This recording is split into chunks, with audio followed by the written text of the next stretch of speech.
అవినాష్, చెప్పుమ్మా. దగ్గరలో ఉన్న మెడ్ప్లస్ కు వెళ్ళి మెడ్ప్లస్ బ్రాండ్ మెడిసిన్స్ అని అడిగి కొనుక్కునరా. అక్కడ 50 to 80% తగ్గింపుకు వస్తుంది. మీరు తీసుకునే అదే మందులు, అదే నాణ్యమైన మందులు, కానీ సగం ధరకే. సాగర్ గారు, బీఆర్ఎస్ సీనియర్ నాయకులు, నమస్తే. నమస్తే సార్. నమస్తే. ఏంటి ప్రభుత్వం అయితే మాత్రం ఎంతో ప్రతిష్టాత్మకంగా ఒక్కొక్క ప్రాజెక్టు తీసుకుంటుంది, అది మాత్రం వాళ్ళకి వ్యతిరేకత అవుతుంది అనుకోవచ్చా, లేకపోతే బీఆర్ఎస్ ప్రమేయంతో బీఆర్ఎస్ కుట్రకోణంతో జరుగుతున్నటువంటి అది ఒక ప్రయత్నం అనుకోవాలా? మంత్రి సీతక్క వ్యాఖ్యానించినటువంటి వ్యాఖ్యల్లో వాస్తవం ఎంత, లేకపోతే దాన్ని రాజకీయ కోణాల్లో చూడాలా? ఏ విధంగా చూడొచ్చు అంటారు విద్యాసాగర్ గారు? ఈ కొత్త ప్రభుత్వం ఏర్పడి సంవత్సరం కావస్తున్నా గానీ ఇప్పటి వరకు వాళ్ళు ఏ పని చేసినా గానీ గత ప్రభుత్వాల తప్పిదాలు అని చెప్పడం పనిచేస్తారు. సంవత్సరం కావస్తుంది, అభివృద్ధి చేసినామని మీరు 1వ తారీఖు నుంచి 9 దాకా విజయోత్సవాలు చేసుకుంటాం అంటారు. అలాంటిది వాళ్ళు ఏ పని చేసినా గానీ బీఆర్ఎస్ గత ప్రభుత్వం అనేది లేకుండా వాళ్ళు ఏ ప్రసంగం లేదు, ఏ పని లేదు. అంటే ఇది పూర్తిగా వాళ్ళ శాతగాంతనం.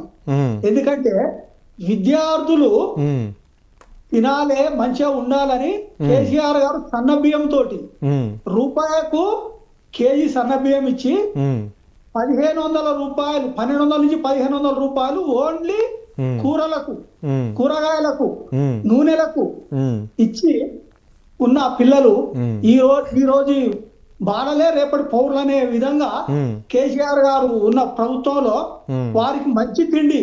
ఇంతకుముందు ఏమైనా హాస్టళ్లలో ముక్కిపోయిన బియ్యం ఉండేది, అలా పురుగులు ఉండేది. ఒక 2 పూటలు అన్నం పెడితే 3వ పూట కూడా అన్నమే పెట్టేది, ఏ కూరలు మంచిగా ఉండేది కాదు. అట్లాంటిది వచ్చిన తెలంగాణ రాష్ట్రంలో విద్యార్థులు మంచి తిండి తినాలని ఓన్లీ రూపాయి కిలో బియ్యం, సన్న బియ్యం ఇస్తూ మంచి తిండి టిఫిన్స్, ఒకరోజు ఇడ్లీ, ఒకరోజు దోశ, ఒకరోజు కిచిడి, ఎగ్స్, చికెన్. ఇంతకుముందు ఇట్లా లేకుంటుండే.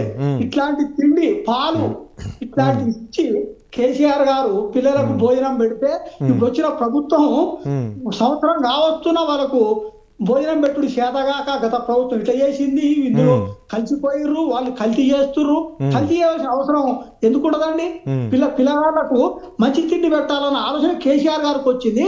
ఇంతకుముందు టిఆర్ఎస్ గత ప్రభుత్వం కంటే ఎంత మంచిగా పెట్టింది, ఇప్పుడు మళ్ళా మొదటికి వచ్చింది. ఏ సోషల్ వెల్ఫేర్ హాస్టల్ గాని, గిరిజన హాస్టల్ గాని, బీసీ హాస్టల్ గాని, మీరు ఏ హాస్టల్కి వెళ్ళి విద్యార్థులు, పూర్వ విద్యార్థులు అడిగినా, ఇప్పుడు ఉన్న విద్యార్థులు అడిగినా చెప్తారు. గతంలో టిఆర్ఎస్ కంటే ముందు భోజనాలు ఎట్లున్నాయి, ఇప్పుడు టిఆర్ఎస్ వచ్చిన తర్వాత ఎట్లా భోజనాలు పెడుతున్నారు అనేది చిత్తశుద్ధితో పెట్టే ప్రభుత్వం కేసీఆర్ ప్రభుత్వం. కానీ వీళ్ళు చేతగాక ప్రతి ఒక్కటి 1 year అయినా కానీ గత ప్రభుత్వాల తప్పిదం అనే నెట్టుకుంటూ వస్తున్నారు తప్ప అందులో ఏం జరుగుతుంది, వాళ్ళకి ఎట్లా పెట్టాలని చిత్తశుద్ధి కరువైందంటారు. చిత్తశుద్ధి కరువైందంటారు. లేదు, చిత్తశుద్ధి లేదు. వాళ్ళకు పర్యవేక్షణ లోపం ఉన్నది. ఏం జరుగుతుందో తెలుస్తలేదు. అధికారుల మధ్య సమన్వయం, అధికారుల మధ్య సమన్వయం విద్యాసాగర్ గారు, అధికారుల మధ్య సమన్వయం లోపించింది. ఇంతకుముందు అధికారులు కేసీఆర్ గాని, కేటీఆర్ గాని, హరీష్ గాని, కవిత గాని ఎస్ఎస్టీ కమిషన్ మేము ఉన్నప్పుడు కమిషన్లు కూడా అక్కడ పిల్లలతో మేము భోజనం చేసేది. సడన్ గా వెళ్ళేది మేము, ఎట్లా జరుగుతుంది ఏందనేది తనిఖీలు చేసినాం. కానీ అది లోపించింది. పిల్లలకు తిండి పెట్టాలనే ఆలోచన వాళ్ళకి లేదు. ఎంతసేపు ఎవరు ముఖ్యమంత్రులు, ఒక ముఖ్యమంత్రి ఎవరు తీసేయాలి, కొత్త ముఖ్యమంత్రి ఎవరు కావాలి, మంత్రులు ఎవరు కావాలి, ఉన్నదాన్ని ఎట్లా డిస్టర్బ్ చేయాలి, మనం ఎట్లా ఉన్న దోసుకోవాలనే ఉద్దేశం తప్ప ప్రజలకు సేవ చేయాలనే చిత్తశుద్ధి లేదు. ఈ రంగం కాదు, ఏ రంగంలో తీసుకొని తెలంగాణ రాష్ట్రంలో అన్ని రంగాలలో ప్రభుత్వం విఫలమైంది. మీరు రైతులు తీసుకోండి, విద్యార్థులు తీసుకోండి, ఉద్యోగస్తులు తీసుకోండి, మహిళలు తీసుకోండి, ఎవరిని తీసుకున్నా కానీ అసమ్మతి అనేది ఎందుకేసినా ఒక్కసారి ఓటేసి మోసపోయినాం కదా అని ప్రజలు ఏడుస్తుర్రు, బాధపడుతుర్రు. మళ్ళీ ఎలక్షన్లు ఎప్పుడు వస్తాయని ఆలోచిస్తుర్రు.